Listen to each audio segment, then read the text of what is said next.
ये सब एंट्री करने के बाद हम ये सब करते हैं तो उसका क्या लास्ट एंड बेनिफिट होता है? हम सोचते हैं ना कि हाँ ये सब करना वो सब करना, बट हमको आगे जाके ये कहाँ पे मददरूप होएगा वो हमारा हमेशा क्वेश्चन रहता है। तो ये जनरली अगर एनजीओ सेक्टर में हमारे साथ कनेक्ट होते हैं, डोनर होता है या गवर्नमेंट होता है जिसकी हमको ग्रांट मिलती है, राइट? तो वो सब लोग कौन सी चीज में इंटरेस्टेड होते हैं और वो क्या देखते हैं? तो मैंने यहाँ पे डंप दिखाया है बैलेंस शीट का फर्स्ट पेज का, जहाँ पे लिखा है एक साइड लेफ्ट साइड में हमेशा होता है अपने क्या फंड होता है, क्या आपकी लिएबिलिटीज है, वो राइट साइड में जनरली होता है आपकी कितनी प्रॉपर्टी एंड एसेट्स है। ओके, तो लेफ्ट साइड में जनरली होता है कि ट्रस्ट का क्या फंड है, तो जैसे कि कॉर्पस फंड होता है और हमने कोई और फंड क्रिएट किया है, जनरली वो होता है कोई फंड हमने क्रिएट किया है पर्टिकुलर स्पेसिफिक रीजन के लिए, तो उसको हम अनमार्क फंड बोलते हैं, जिसको वो पर्टिकुलर चीज के लिए हम यूज करते हैं। या हमारे पास कोई हमने किसी से लोन ली है या हमको किसी को पैसा देना है, जैसे लिएबिलिटी, जैसे मैंने बोला कि हमने कुछ परचेस किया तो क्रेडिटर क्रिएट हुए, और हमारे पास कुछ एक्यूमुलेटेड प्रॉफिट होता है, वो हम ये सब चीजें हमारे लेफ्ट साइड में फंड्स एंड लिएबिलिटी में रिफ्लेक्ट करती है। राइट साइड होता है जहां पे डिफरेंट डिफरेंट टाइप की एसेट्स होती है, वन होती है फिक्स एसेट, अनदर होती है करंट एसेट, और हमने कोई हमारा फंड किधर इन्वेस्ट किया है तो उसको इन्वेस्टमेंट बोलते हैं। तो वो टाइप का ट्रांजेक्शन्स राइट साइड में होता है। तो फिक्स एसेट में आपका जो भी आप परचेस करते हो वो सब चीज होती है, जैसे कि कंप्यूटर खरीदा, बिल्डिंग खरीदा, लैंड खरीदा, आपने फर्नीचर बनाया, ओके, उसके सिवा इलेक्ट्रिक फिटिंग आपने कुछ किया है, कुछ इक्विपमेंट्स छोटे छोटे आपने लिए, आपने कोई व्हीकल लिया है, बराबर। ये सब चीजें जो होती है वो सब आपकी फिक्स एसेट में होती है, बिकॉज ये जो एसेट आप खरीदते हो उसका यूसेज आपका नंबर ऑफ ईयर्स होता है। तो इनकम टैक्स डिपार्टमेंट ने सर्टेन परसेंटेज डिस्क्राइब किए है जिसकी वजह से आप ये पैसा कम कर सकते हो, मीन्स उसको डेप्रिसिएशन बोलते हैं, कि जैसे यूज करते जाते हो ऐसा एसेट की वैल्यू कम हो जाती है, तो उसको हम डेप्रिसिएशन बोलते हैं, और वो फिक्स एसेट्स में दिखाते हैं, और प्रिस्क्राइब परसेंटेज के हिसाब से हम एसेट को डेप्रिशिएट करते रहते हैं। इन्वेस्टमेंट में जनरली आपके पास पैसा था, आपने एफडीज खोली है, आपने म्यूचुअल फंड लिया है, आपने कोई बॉन्ड खरीदा है, आपने कोई डिबेंचर खरीदा है, वो सब चीज यहाँ पे हम पार्क करते हैं। करंट एसेट में जैसे कि मैंने आपको बताया कि आपने कोई रेंटल प्रॉपर्टी ली, इसके लिए आपने डिपॉजिट दी है, या फिर आपने एमटीएनएल को कुछ डिपॉजिट दी, या इलेक्ट्रिसिटी के लिए आपने कुछ डिपॉजिट दी है, या कोई ट्रांजैक्शन के लिए आप गवर्नमेंट के साथ कुछ आपने ट्रांजैक्शन किया जहां आपको डिपॉजिट देनी पड़ी। ये सब चीज जो हमने किसी को दी है जो फ्यूचर में हमारे पास आने वाली है, ओके, ये सब चीज यहाँ पे हम नोट करते हैं। डेटर्स ऐसा होता है कि हमने किसी का काम किया है या हमने किसी को कुछ माल बेचा है, वो सब हमको जो पैसा लेना होता है वो सन्ड्री डेटर्स के अंदर आता है।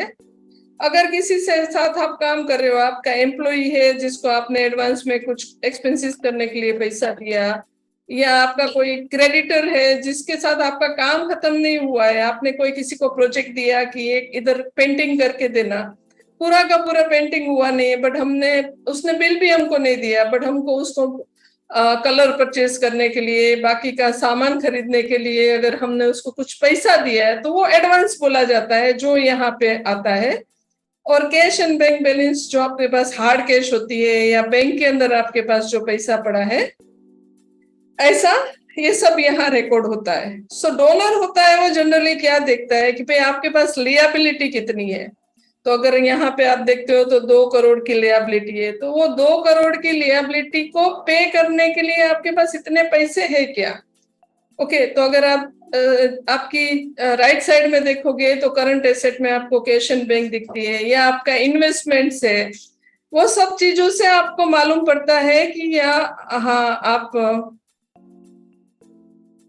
साउंड नहीं आ रहा है स्वर्णिमा जी, मेरा आवाज आ रहा है? No, yeah, yes, ma'am, it's audible, very clear.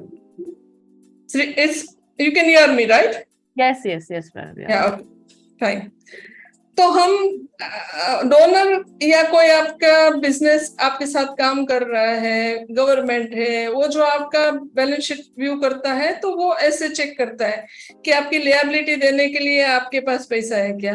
कई बार ऐसा होता है कि आपके पास लिएबिलिटी 5 करोड़ की है, बरोबर, बट आपके पास जो भी पैसा था उसने आपने बैंक में रखने के बदले आपने बहुत सारी एसेट खरीद ली। तो यहाँ पे जो मैं 3 करोड़ की एसेट बोल रही हूँ उसके बदले आपके पास 6 करोड़ की एसेट है, आपने बिल्डिंग में बहुत पैसा डाल दिया, इंफ्रास्ट्रक्चर में डाल दिया। तो क्या होता है कि आपको लिएबिलिटी देने के लिए आपके पास आपकी 2.5 करोड़ की लिएबिलिटी के सामने बैंक में आपके पास 1 करोड़ ही है, इन्वेस्टमेंट आपके पास कुछ खास नहीं है, बट आपका सब पैसा आपकी फिक्स एसेट में ब्लॉक हो गया है। तो डोनर ये देखता है कि मैं किसी को मेरा पैसा देता हूं तो वो मैं जो पर्पस के लिए देता हूं, जो प्रोजेक्ट के लिए देता हूं, वो प्रोजेक्ट वो फुलफिल कर पाएगा क्या, ये ऑर्गेनाइजेशन साउंड है क्या। कल उठ के मैं उसको पैसा दे दूं और मालूम पड़ा उसकी लिएबिलिटी इतनी सारी थी जिसके लिए उसके पास वर्किंग कैपिटल का प्रॉब्लम था, तो वो मेरा पैसा उसमें ब्लॉक कर देगा, तो मेरा प्रोजेक्ट नहीं चलेगा। तो ये सब चेक करने के लिए ये बैलेंस शीट हेल्दी होना या कैसे होना, ये सब डॉक्यूमेंट देखे जाते हैं। सो आपको अगर आप डोनर के पास जाते हो तो पूछते हैं ना आपने बुक मेंटेन की है क्या, बुक है तो आपका 3 साल का बैलेंस शीट दे दीजिए। उसके पीछे ये रीजन होता है कि वो चेक करते हैं कि भाई हमारा ये ऑर्गेनाइजेशन कितना फाइनेंशियली साउंड है। अगर मैं पैसा देता हूं तो मेरा काम के लिए ये लोग वो काम कर पाएंगे कि नहीं, मेरा पैसा यहाँ ब्लॉक तो नहीं हो जाएगा, राइट। सो इसके लिए बैलेंस शीट्स दिए जाते हैं।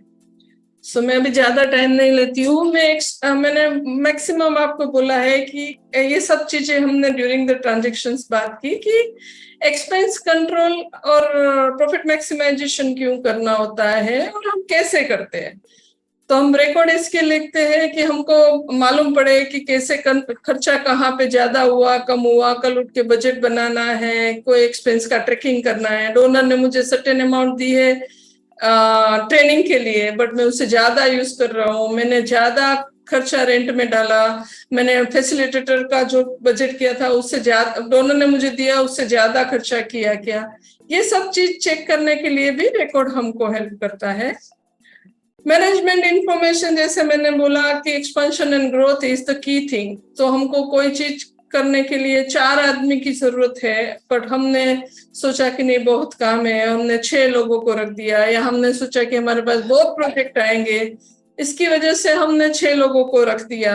ओके, तो ये सब डिसीजंस लेने के लिए अगर हमारे पास बरोबर रिकॉर्ड है तो हमको समझ में आएगा कि हमको क्या काम करना है और आगे हमको उसके लिए क्या क्या चीजें जरूरत है। नहीं तो हम कुछ भी रिसोर्सेस इकट्ठे करते जाएंगे और हम आगे क्लोज नहीं कर पाएंगे हमारा जो टारगेट है या हमारा जो एम है वो, राइट। स्टैट्यूटरी रिक्वायरमेंट होती है ऑडिट के लिए, डोनर को यूटिलाइजेशन देना होता है, ऑडिट होता है तो डोनर रिपोर्टिंग के लिए लगता है। हमारे वेरियस रिपोर्ट्स रिटर्न्स होते हैं, जैसे मैंने बोला FCRA है, इनकम टैक्स है, TDS है, चैरिटी कमिश्नर है। और ट्रांसपेरेंसी एंड गवर्नेंस के लिए जब भी आप डोनर के पास जाते हो तो वो लोग ड्यू डिलिजेंस करते हैं और वो चेक करते हैं, या उसका ऑडिट डोनर का ऑडिट होता है। तो ये सब चीजों के लिए हमको बुक्स बनाना जरूरी है। ओके, कंप्लायंस में ऐसा है कि अगर हमने बुक्स कई जगह पे जरूरी है और हमने नहीं किए तो हमारा रजिस्ट्रेशन लॉस हो सकता है, जिसकी वजह से को टैक्स एक्सम्पशन मिल रहा है वो नहीं होएगा, या पेनल्टी एंड फाइन्स होते हैं, राइट। इन्वेस्टिगेशन आ सकता है, हमारी स्क्रूटिनीज आ सकती है, हमको ग्रांट नहीं मिलेगी या डोनेशन मिलने में हमको चैलेंज आएगी, हमारी रेपुटेशन मार्केट में खराब होती है, लीगली भी हमारे पास कोई हमको श्यू कर सकता है, ये सब चीज होएगी। अभी हम अकाउंट्स के 2 प्रकार होते हैं, कोई इन हाउस अकाउंट करता है, कोई बाहर किसी को लेके उसके पास अकाउंट्स लिखवाता है। सो अगर आपका ट्रांजेक्शन्स कम है और आप छोटा अभी शुरुआत की है और आप चाहते हो कि थोड़ा साल के लिए मुझे पूरा मैन पावर उसके पर या सर्टेन मैन पावर्स खाली अकाउंटिंग के लिए नहीं रखना है, तो आप आउटसोर्स कर सकते हो। बहुत सारी एजेंसीज होती है, इंडिविजुअल्स होते हैं जो आपके लिए अकाउंट लिख दे सकते हैं। इसमें 2 चीज है, आपकी कॉस्ट सेविंग होती है और दूसरी चीज है कि अगर आपको स्पेस क्रंच है तो आप बाहर ही किसी के पास करवा रहे हो तो कोई चैलेंज नहीं आती, वो आपके लिए बेनिफिट है।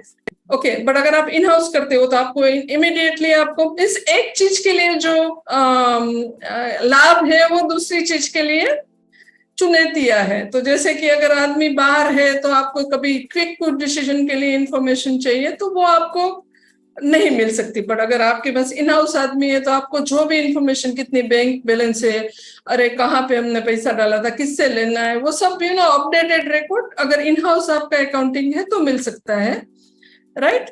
कोई कोई जगह पे प्रोटोकॉल्स होता है, सर्टेन इंफॉर्मेशन आपकी ऐसी क्रिटिकल होती है या सर्टेन डोनर होते हैं जो आपको रिस्ट्रिक्ट करवाते हैं कि भाई ये इंफॉर्मेशन बाहर लीक नहीं होनी चाहिए, तो वो प्रोटोकॉल्स की वजह से भी आपको इन हाउस अकाउंटिंग रखना पड़ता है। तो अगर आप बाहर करते हो तो आपको उसके साथ एग्रीमेंट्स प्रॉपरली करना है कि आपके ये इंफॉर्मेशन कहीं पे शेयर नहीं होनी चाहिए या क्रिटिकलिटी क्या है वो, और आपको उसको कंटिन्यूअसली सुपरवाइज करना है।